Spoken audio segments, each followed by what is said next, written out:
I wonder what they would say over at MD Anderson about the treatment of that fellow in the first reading. I wonder what they'd say about the diagnosis. But of course, we live in a different world. In those days, if you were sick, that was a punishment for something you've done wrong. And if you were permanently ill, like this fellow with a skin disease, you were really out because you couldn't associate with anybody else in the community. Not because of contagion. They didn't know about contagion in those days, but because you were a polluted person. And if you lived with the rest of us, you would pollute us by association. But we live in a different world, or do we? The leper in Jesus' case was living in that same milieu, that same atmosphere of pollution. And it's interesting to listen to this dialogue between Jesus. The man says, if you can make me clean. Now that says to me that he wasn't too sure that this is going to happen. And we would say that theologically is a lack of faith, a lack of trust. If you can make me clean. And I find that very consoling because I don't always see myself as a person full of trust in other people. And sometimes there's good reason for that, but in God. And there's no good reason for that. That's where I stand anyway. So when somebody says to Jesus, if you can, I'm not sure of you. I don't know whether I want to trust you. I'm with him because I have my doubts on certain days. Jesus, he says, after sternly warning him, but the Hebrew says, Jesus snorted. He was ticked off at this person.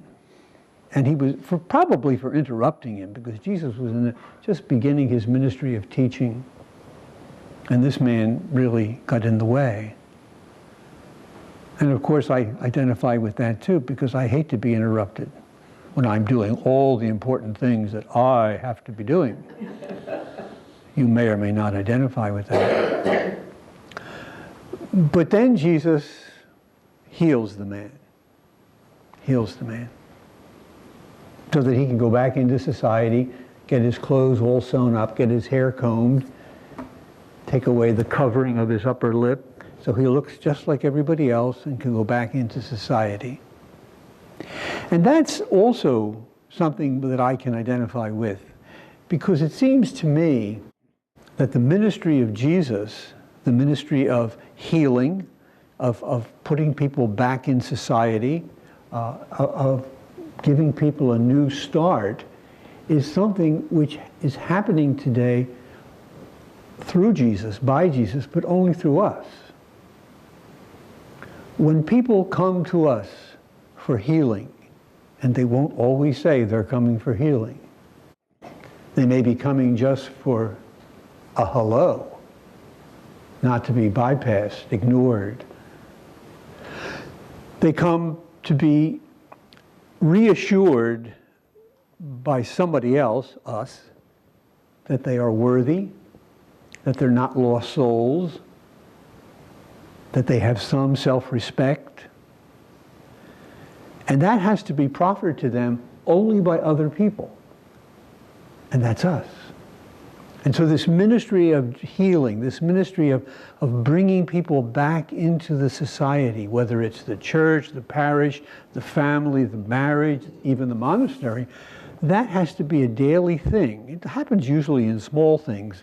The big ones take care of themselves usually. We either ignore people totally for the rest of their lives and won't speak to them, or we gradually unwind and welcome them back. So this whole thing here isn't really about physical healing. We know where to go for that.